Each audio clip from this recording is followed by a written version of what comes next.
Je suis arrivée en deuxième position, mais les forces de progrès à La Réunion, au regard des résultats que l'on a eus hier soir et que tous les Réunionnais ont pu constater, les forces de progrès sont majoritaires et nous avons bon espoir de sortir Didier Robert de la pyramide inversée. Et nous le savons aussi que lui-même, il a perdu 10 points et que ça n'est plus le même contexte que 2015. Ça n'est plus du tout la même chose. Et donc, c'est cela. Et il faut le faire parce que La Réunion est traversée par vraiment beaucoup de problèmes, puisque nous sommes la deuxième région la plus inégalitaire de toute la nation.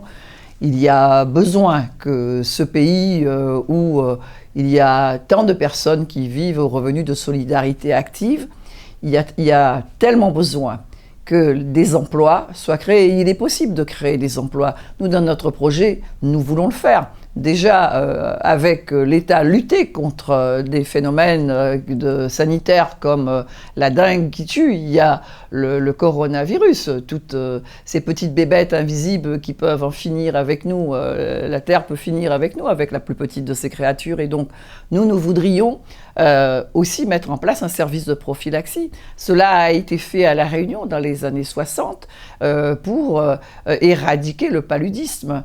Et donc, mais on a utilisé de mauvais produits, on a utilisé le DDT. Et nous savons aussi qu'avec l'État, avec l'Agence régionale de santé, il est possible de faire cela. Nous avons 650 ravines sur notre territoire. Vous voyez, ça représente à peu près la distance, avec notre géographie, la distance entre Sainte-Marie, Roland-Garros et Paris, 10 000 km. Et donc, il y a beaucoup à faire. Et puis, nos ravines, en même temps, elles sont belles. Et nous avons besoin de créer de l'emploi. Nous avons besoin également de consommer ce que nous produisons.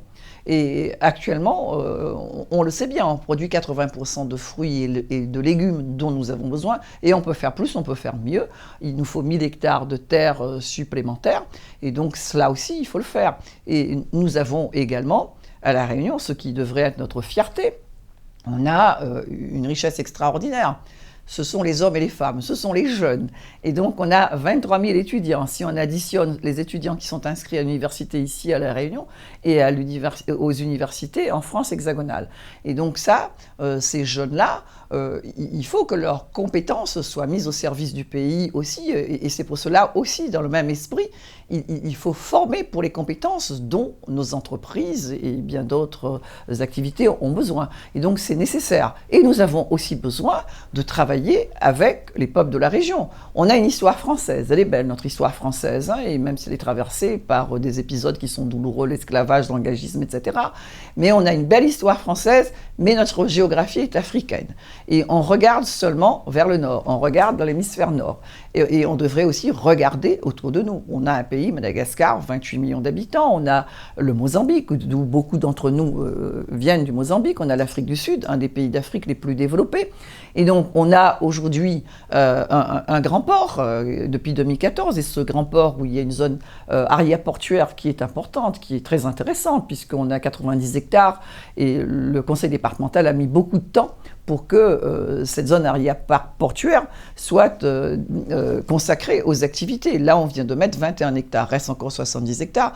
Nous avons besoin, et dans ce grand port, moi je voudrais expliquer aux Réunionnais, dans ce grand port, on avait auparavant, dans les années 75-80, on avait 75 000 équivalents 20 pieds, c'est-à-dire 75 000 équivalents de containers. Aujourd'hui, on a 375 000 équivalents 20 pieds, ça repart dans le nord, vide. Et nous, ce qu'il faut vaincre quand même, c'est que nous exportons que pour 365 millions d'euros notre sucre de canne, notre canne, nos marchandises, et puis le poisson, et nous importons pour 5 milliards 500 millions d'euros. Et donc ça, ce problème-là, il faut prendre à bras-le-corps, il faut expliquer. On ne peut pas devenir une terre de consommation telle que celle que nous connaissons aujourd'hui. Parce que les Réunionnais le savent, hein, les problèmes importants. Qu'est-ce qui fait société? Qu'est-ce qui fait civilisation? Ce qui fait civilisation et société, c'est quand même la santé, c'est quand même l'éducation. Et donc, santé et éducation, lorsqu'un peuple est en santé et qu'il est éduqué, eh bien, c'est un peuple qui a des richesses. Et ces richesses pour sa terre elle-même, et surtout la terre de la Réunion. Vous voyez comment c'est une terre elle est prodigieuse, parce qu'elle est si belle. Et donc, elle n'est pas... Aussi, c'est une terre à tourisme. Et l'on voit tout le travail que nous avons à faire, notamment lorsque nous pensons que l'Ouest a 40, 41, 42% d'accueil en matière touristique. Et quand on regarde l'Est, qui est magnifique, tous les gens vont voir les cascades, les rivières, etc. Quelquefois, il y a des accidents, on fait du canyoning, on fait toutes sortes de choses. Mais si on veut aller dans l'Est, on n'a que 4% d'accueil en matière touristique. On a beaucoup de travail à faire pour cette terre. Et nous l'aimons, cette terre. Et elle a besoin d'être considérée.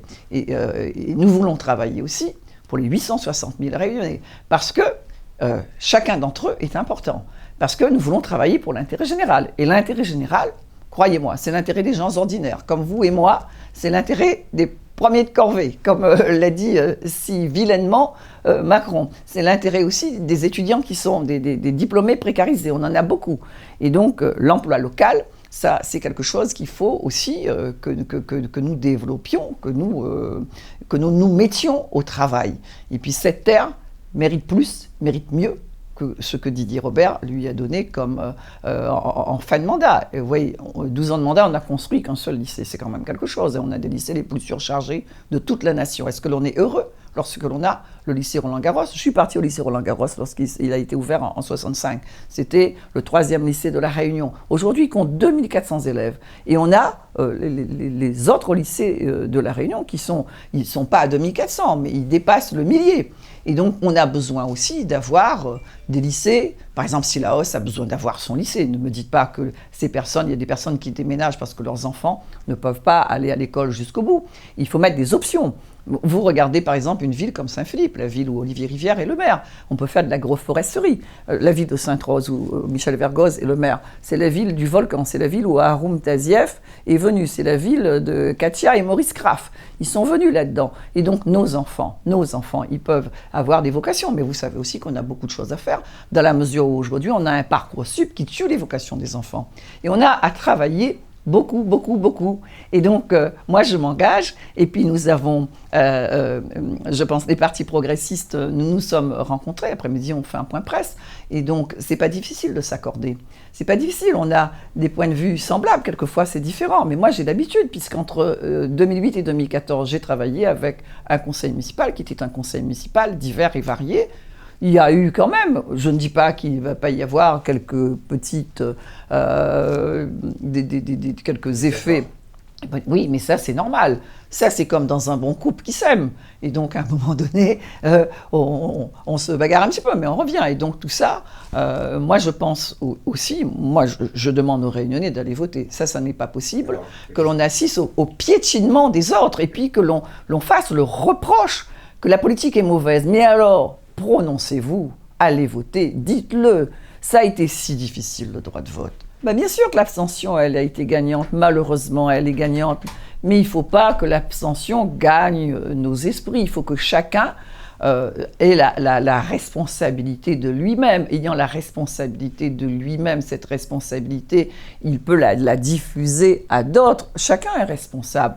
Et il ne faut pas attendre non plus d'un maire, d'un politique pour qu'il vous dise quelle est la voie que vous devez suivre. Vous voyez la situation dans laquelle se trouve la Réunion. Alors prononcez-vous, regardez les programmes des candidats et dites ce que vous voulez pour vous-même, pour votre terre, pour votre famille, pour la Réunion que vous aimez. Et souvent, vous n'avez pas d'autre endroit à aller. C'est cette terre que vous aimez, qui est si belle. Et donc, il faut se consacrer quand même. Ça ne dure pas longtemps, un quart d'heure pour aller voter. Vous allez me dire Covid, etc. Mais allez voter, mes amis. On appelle ça un éléphant blanc. Et donc, nous ne voulons pas que ça reste ce monument. Il faut bien sûr la terminer hors carrière de Bois-Blanc, hors carrière des Lataniers. Nous allons, il y a suffisamment de techniciens. Et ça va pas, on ne va pas recommencer à zéro. Hein. Nous, on ne recommence rien à zéro. C'est quand même extraordinaire. Je dis que c'est une lourde faute politique que Didier Robert a commise en interrompant le tram-train. Et nous allons évidemment, parce que nous allons mettre le transport par car jaune gratuit. Aujourd'hui, il y a 18 000 voyageurs qui empruntent le car jaune. Nous voulons multiplier par 2. ça fera 40 000 voyageurs. C'est pas bien ma multiplication, hein, mais bon, c'est presque. Et donc, je sais compter, même mentalement. Mais ça fait 36 000, bon, peu importe. Mais 40 000, et puis ça va créer aussi des emplois, 800 chauffeurs. Et donc, parce que c'est insupportable, vous qui regardez cette vidéo, vous voyez bien que c'est insupportable d'avoir 400 000 véhicules et de se ruiner pour pouvoir aller travailler parce qu'on a besoin d'un véhicule, parce que les transports ne sont pas à l'heure. Moi, je voudrais bien que pour les hauts, avoir ce maillage et que le maillage avec le bus jaune pour les étudiants, pour les travailleurs, pour que l'on n'ait pas besoin de prendre sa voiture. Et c'est pour cela aussi un réseau ferré à terme, mais tout de suite demain, non, on ne pourra pas faire. Il faudra accompagner les communautés d'agglomération qui ont un projet de tram, qui ont un projet de transport par câble, etc. Nous sommes là aussi pour les accompagner. Et donc, c'est ce que nous faisons. Et puis, vous savez aussi que la région gère 1,2 milliard d'euros de crédits européens. Ces crédits européens, entre 2014 et 2020, on sait qu'il y a seulement 500 entreprises qui ont pu en bénéficier. Et donc, parce que ce sont les arcanes de l'administration à la fois française doublée des arcanes de l'administration européenne, c'est kafkaïen, c'est très difficile. Alors là, moi je pense que nous avons des fonctionnaires qui sont des fonctionnaires compétents et donc nous les mettrons à contribution, s'ils le veulent bien, mais ils voudront, pour qu'ils travaillent sur ces dossiers qui intéressent le développement de la Réunion. La continuité territoriale, nous ne sommes pas des sans-cœurs, parce que tout le monde, chaque famille à la Réunion, à une famille, un enfant en France hexagonale. Et donc cette continuité territoriale, elle est de droit aussi, parce que ce que le droit fait pour les Corses, le droit ne le fait pas pour les Réunionnais. Il est malheureux aussi qu'en 2014, ça a été jeté aux orties, la continuité territoriale. Nous nous battrons pour que l'État nous reconnaissent aussi comme citoyens de droit ici à La Réunion. Ça n'est pas normal que ce soit nous qui payons 53 millions nous-mêmes. C'est nous-mêmes qui le payons. Et donc, c'est cela aussi qu'il faut corriger. Je me battrai. Vous connaissez ma détermination, ma persévérance, et je le ferai. Nous le ferons, pas moi toute seule.